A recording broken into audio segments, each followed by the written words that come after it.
Okay, we're live. Hi, Daoud. How are you? Hi, Natasha. How are you? I'm good. Where are Is you now? is DC as hot as Europe or not as hot? Not as hot. It's very humid today, but Mm. thank God for the pool. That's something to do in the summer. No, the weather is here not humid and not too hot in Amman. Okay, okay, that's nice. All right. It was a very big week today. Let's start with I think the good news or the nice news, which is the World Cup.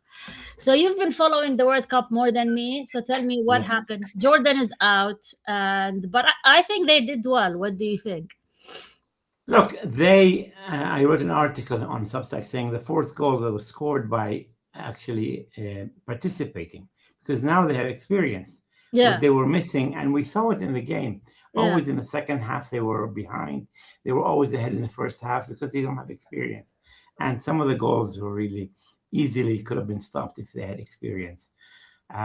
So yes, Jordan is out. Um, the I think tourism of Jordan went up. You know, there was a Texas church, a Baptist church, in which the minister of tourism and the Jordanian ambassador went to. They had a big event because of the game in Texas, so they did well. I mean, the Jordanians tried to do as much as possible to use the World Cup to bring, especially Christian tourism, to Jordan. So, yes, I think they did well. I mean, as you can expect, social media went crazy, yeah, talking about the goalkeeper, talking about the coach, and all these things. But that's normal. I mean, I think the king and the crown prince were there. Some of my relatives, my mom is from Salt, the yeah, Neshawats, yeah, came and saw the king. And one of the Neshawats is married to the U.S. ambassador to the UN, Mike yeah, Waltz. So they all came and supported, and I think in general the government and the king and the people are quite happy with the performance. They scored a goal in every game, even against the Argentina, the champions. So they did okay. They yeah, didn't win, but they did okay. Some countries lost 5-0 and 7-1. yeah. But also from the Arab countries, you have Morocco's in, Algeria is in, and Egypt is in. So you have three Arab countries. It's not bad to go to Mm. the next. Now we'll see if they will make it to the 16 and then to the 8 and the semifinals. But yeah, it's good. Yeah, I mean, for me, what I think I noticed a lot was the national identity, the Jordanian national identity, Yeah. was like as if like Jordanians from different origins like put away their differences, and they all like carried the red kufi, and they're all supported. So it was nice to see this kind of unity that how they're all unified, and supported the country, and it was nice to see. We Um, met we met a lawyer, American lawyer, very successful American lawyer, and he's from Jordanian origin, but he kept it quiet. When this game happened, he and his kids kind of they resurrected their national identity, and they wore the keffiyeh, and they joined, the people who went to see the games and so on. So yes, I think it did help Jordanian national identity, yeah, and culturally, I think it was a positive thing for Jordan. yeah, it was very positive. I mean, I was happy. I was wearing like the Jordanian soccer jersey everywhere here in the suburbs, and people would like say and wave and hey, and so it was nice, and that would give me a chance to talk about Jordan and soccer. So it But was I had a problem, Natasha. My son is married to a Maziri Algerian. So okay. when Jordan played with the Algerians, it was not clear which were to support the Jordans, to support my daughter-in-law, and actually Prince Ali had the same problem. Oh yeah, because his wife is Ali is Algerian. married to the daughter of Al-Akhdar al-Ibrahimi, is a Yeah, well-known Algerian foreign minister, member of the diplomat. Yeah, elders.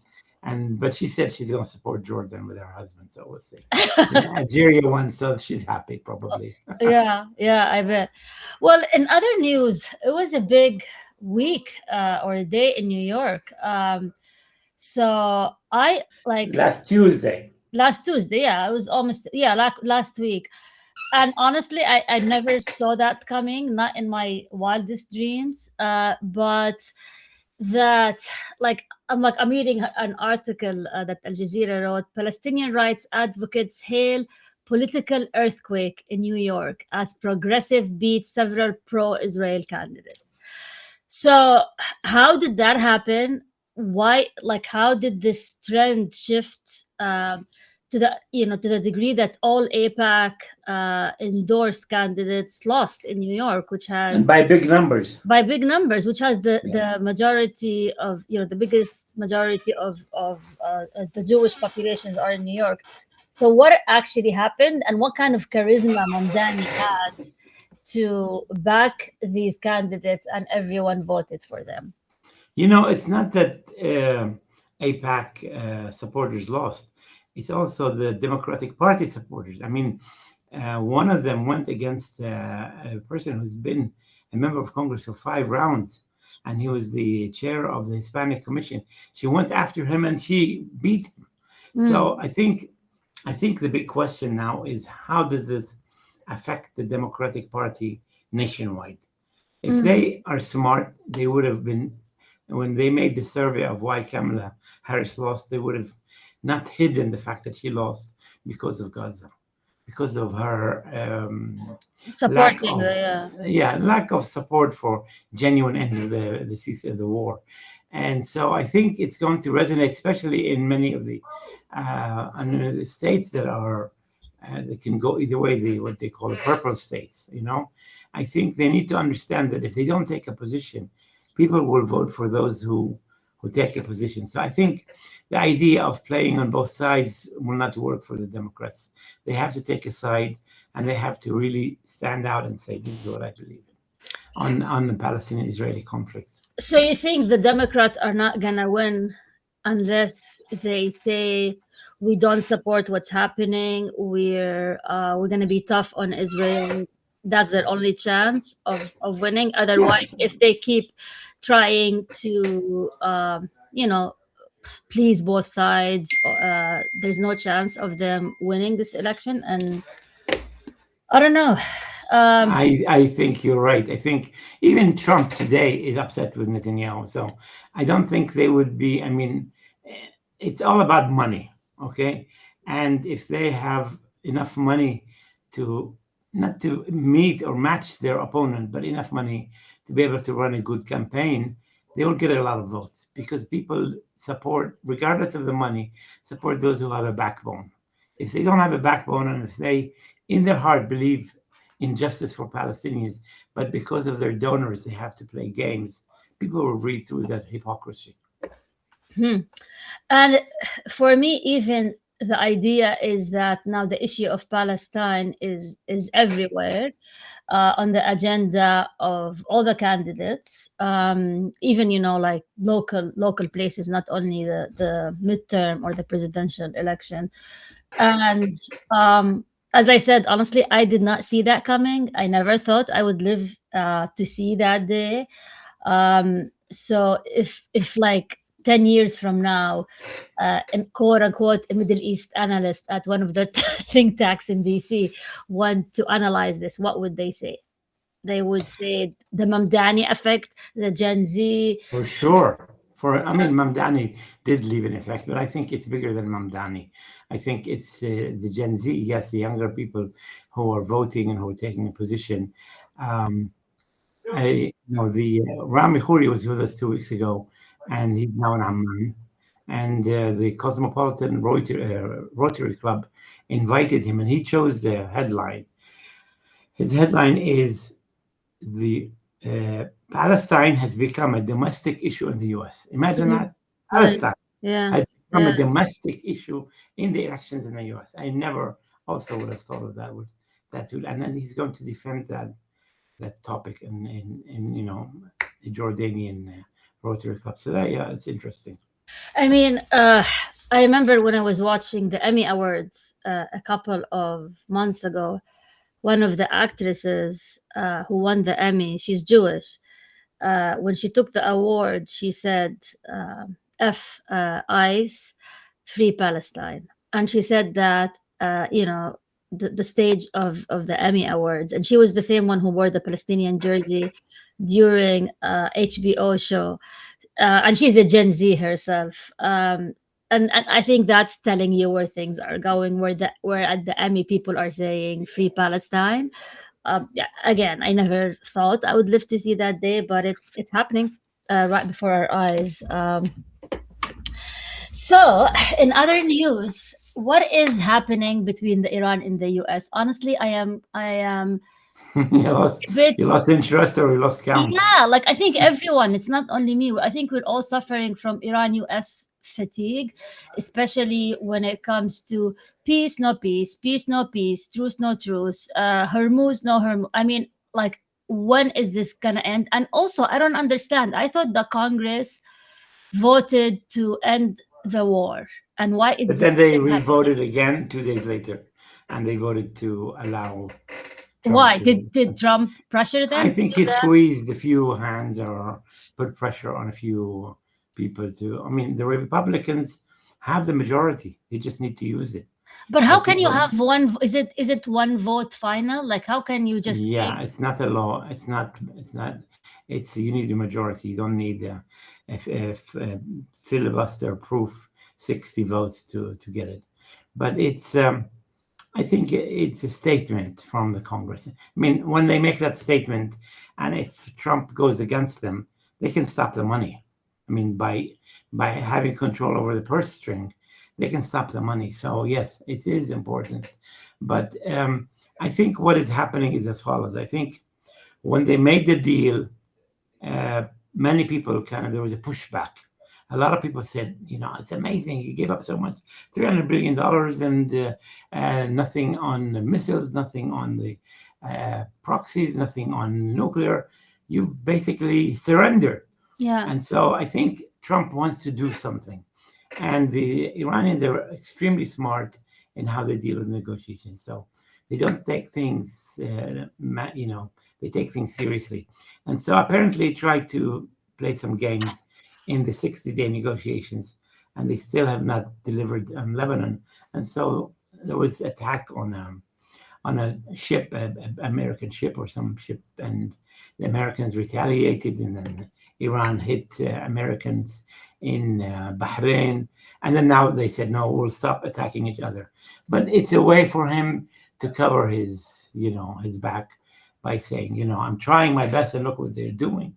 And so I think people will understand that basically the Americans lost the war, and they just need to kind of find an exit out as soon as possible.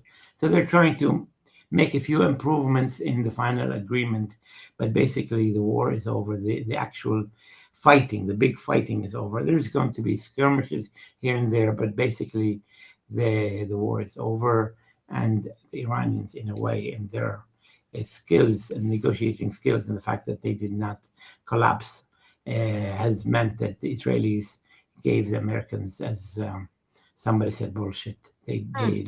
They sold them that Iran will fall in 3 days. There will be a regime change, and nothing. And they said no. The Iranians would not dare close the Strait of Hormuz. Well, the Iranians did do that, and they will do it again if the Americans start to play games. Hmm. And what about Lebanon? There was like news of a peace deal, but they're still fighting. And Rubio called it a historic, and but some of the factions were not happy. So is this deal gonna stand? I don't know. Well, this is not a peace deal. It's a framework, and it's not an Israeli-Lebanese deal. It's a three-way deal: Americans, Israelis, and Lebanese.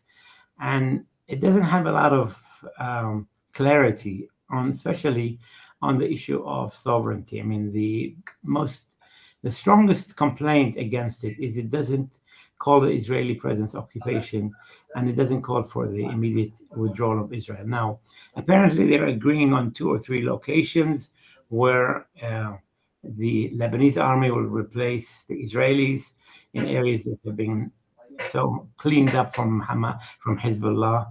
But yeah, there is opposition to it, and Hezbollah is still strong on the ground, and they attacked yesterday. The Israelis attacked them.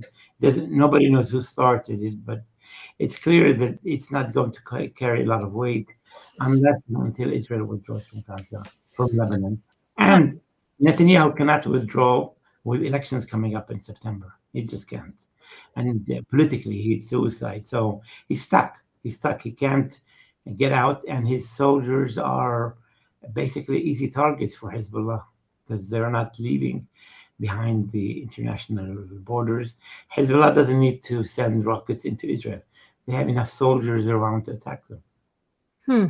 So it's basically just a symbolic framework. It does not mean anything on. It On could, and they could easily get out of it. They could, work on it. But yeah, I mean, the key was the Speaker of the Parliament, Nabih Berri, who is Shiite, but a kind of a moderate Shiite. And he attacked it also. So it's not just the Hezbollah attacked it, but a more mainstream Shiite. And the Speaker of the Parliament is a very strong position. He also attacked the agreement. But, the Lebanese say this government was elected on this type of issue, and that the issue of war and peace must be the right of the government and not any third state party. So far, Hezbollah survived, and they have not been weakened. They can only cooperate with the government if they can get their conditions, which is that Israel has to withdraw. And I read somewhere that Israel is pushing Lebanon into a civil war between those who, oppose Hezbollah and those who want Hezbollah to stay and defend Lebanon. And this kind of takes me back to the days of the Phalange and all of that. So I don't know. I mean, are we headed to that direction? No, because the civil war had, I'm sorry to say it, an external element, which is the Palestinians. Yeah. Now, Hezbollah is totally Lebanese. And they're members of the parliament.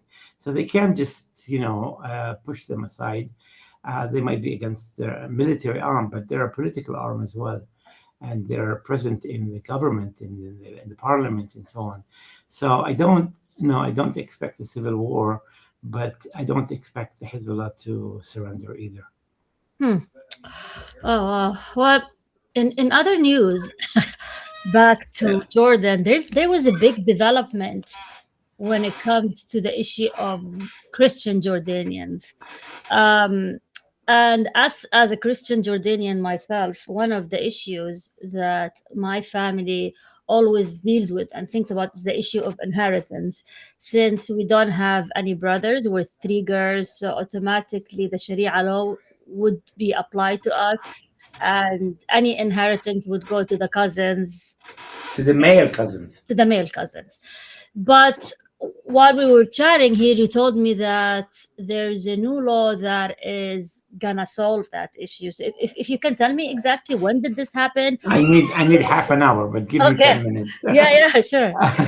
10 or 12 years ago, a woman named Lina Nukul, daughter of a very famous, rich Palestinian Jordanian Christian family, started a movement calling for equality in inheritance. Right now, inheritance for all Jordanians, whether Christians or Muslim, gives the male twice the lot of a female. And if a family like yours has only females, 1/4 or 1/5 of the inheritance goes to a male cousin. And so this is really bad, and people started a movement. And finally, about 2 years ago, they reached an agreement. Everybody, the churches, the activists, members of parliament, most of the members of parliament said we want equality between males and females. Okay, it was great, and they all signed, but then it didn't turn to a law. Members of parliament, and specifically 2 male Christian members of the parliament, said, over my dead body, no way I'm going to allow the inheritance to go to women who married from somebody from another family. Come on, they're your daughters. No, we don't care. We don't want that to happen. And so things were stuck. And then kept on trying. And so finally they said, okay, if these guys and people, and apparently there is, maybe 20% of the population wants males to get more than females. If that's the case, then let's do something give people options. So what are the options available? A will. So last testament and will can be signed as it is around the world. Everybody around the world signs a will when they're alive, and that, after my death, I want my daughters only to get my inheritance. I want my son who's in Jordan and he's not doing well to get more than my son in America who's doing very well, whatever they want. But they had one condition. The condition is that you cannot deny any of your children or your wife totally. So if you have a problem with your son or your daughter or whatever, you cannot put a will saying nothing goes to my wife, nothing goes to my daughter. You have to give them at least what the Islamic Sharia law gives. And so they went to the government and they applied, they signed an agreement, they sent it to the government, and the government said, okay, we're willing to allow Parliament to discuss it. So it went to a committee of the government, and for 10 days, everybody's allowed to complain and to register their position. The government then will revise the change of the law. Then it goes to Parliament, and Parliament will vote either yes or no. The problem is that for now, what they're saying is that the inheritance issue, and also another issue that came up in addition to the will, is the adoption. So they will be allowing Christian couples who don't have children to adopt a Christian child from Jordan, which, it seems normal, but they are saying, because now if there is a Christian child nobody knows who their parents are, they're put in some kind of an orphanage, and it's really bad. Yeah. So now, if that law passes, a Christian couple who badly needs a child and a child who badly needs parents can unite, and they will register that child as their lawful son or daughter.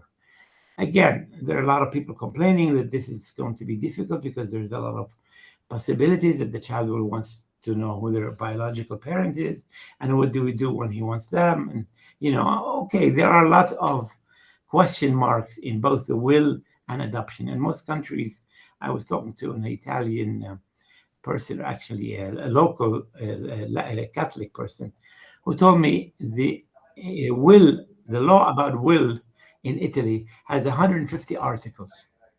There's 150 possibilities of things that can go wrong, and you have to make sure that the courts will honor them.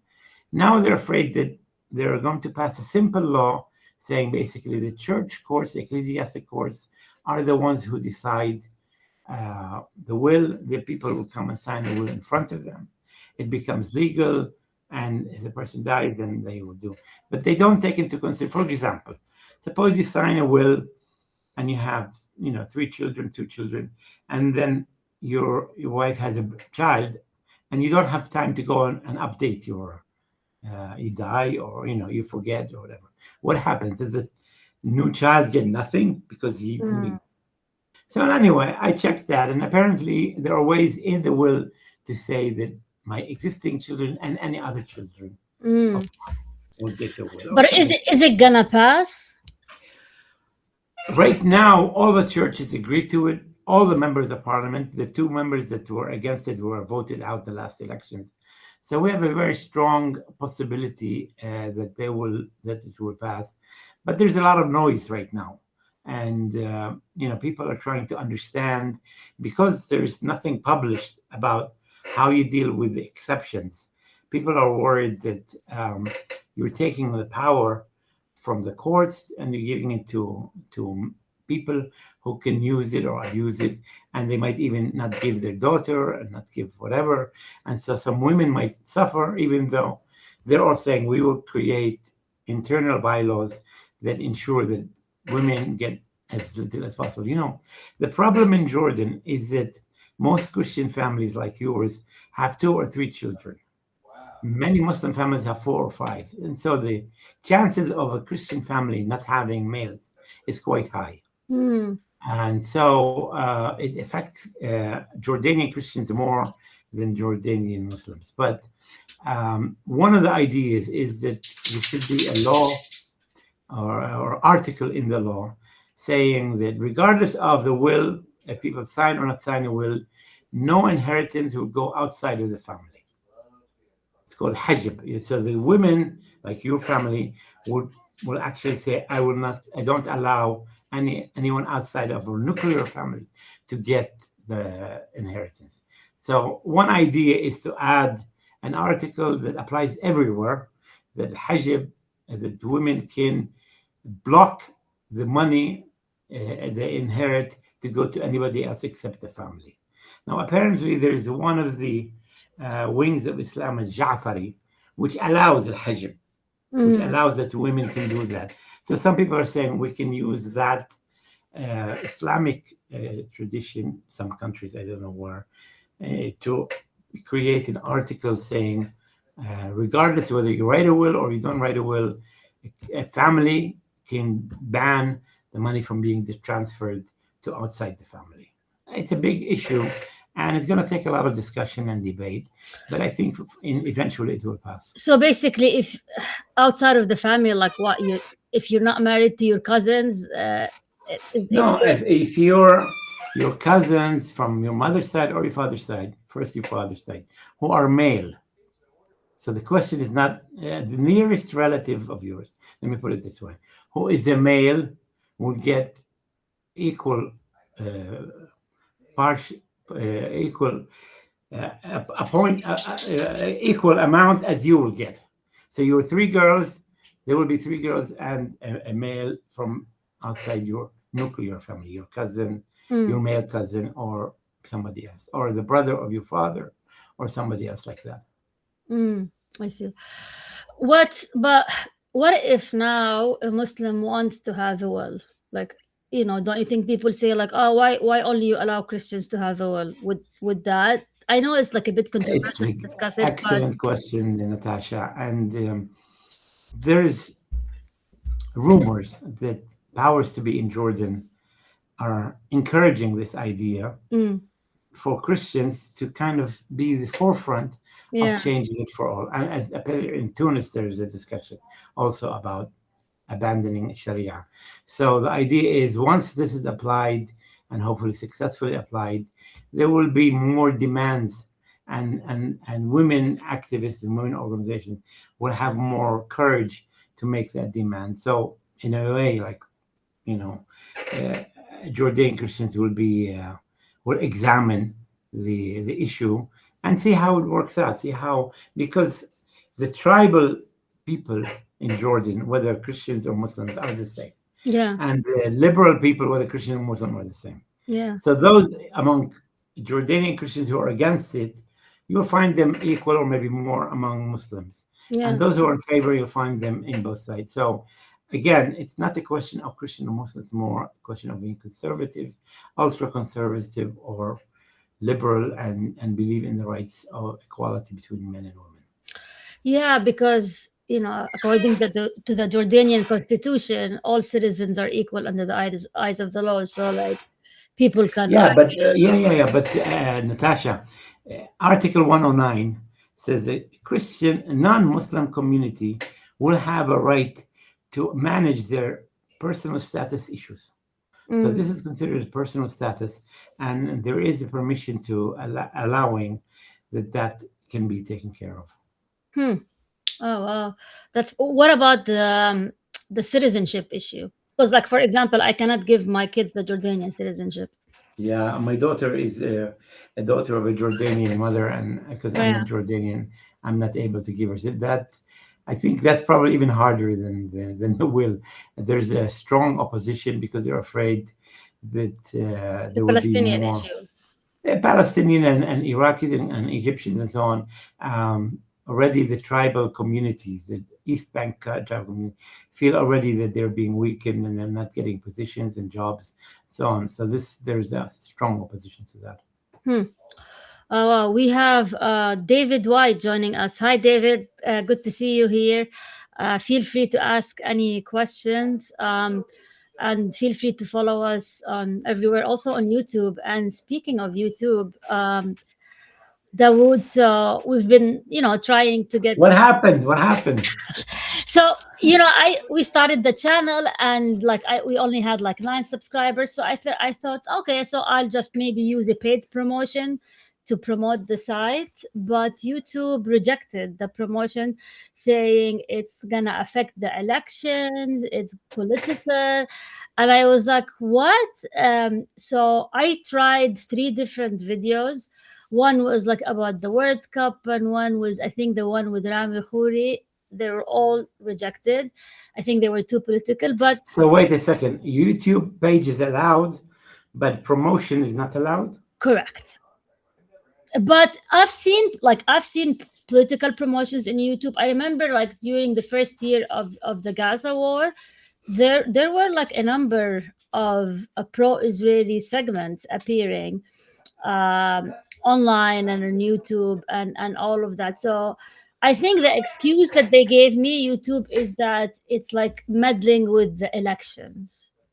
So And can we submit a complaint to we any can board, to the we can government, to the yeah, we can appeal committee it. to protect journalists? I don't know. There must be ICJ where you used to work. I Look, I get, mean, it's serious. Since they wrote to you, I mean, it's written, right? it's They like wrote to you that it's like automated rejection, and the reason is like too political. So I guess you and me, Dawood, are gonna change the outcome of the US elections.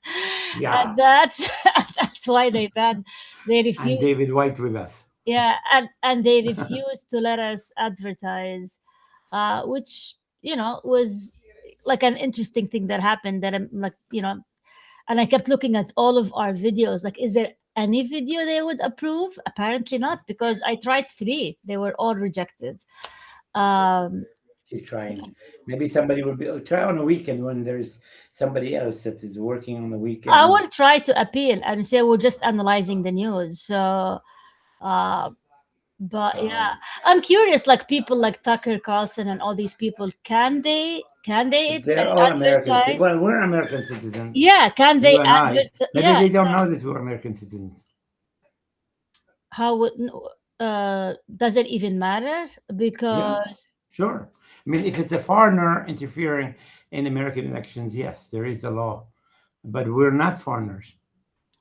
We just yeah, happen to but be here. how would, yeah, because when I registered YouTube, I put all my info as an American citizen. So Yeah, but the and the program, because I'm not IP, living in the US, maybe I don't know. but like my IP address is like in DC. So I don't know. I don't know. It's probably like an AI that immediately rejected it. So we'll just have to appeal it. But We'll keep trying. Don't give up. exactly. Well, Thank you, David. and I think I lost you. Ah, you're back. And thank you, David, for joining us. And for anyone who's gonna listen or watch us, thank you for joining us for another episode of Two Arab Journalists, One Levant. You can see us on Substack, on YouTube, and we'll send the replay as well. And we will see you next Spotify, or we're on Spotify. Spotify, Apple Podcasts. There, Okay, so yeah. good. So we'll see you guys next week. Bye bye. Bye. Thank you. Bye bye.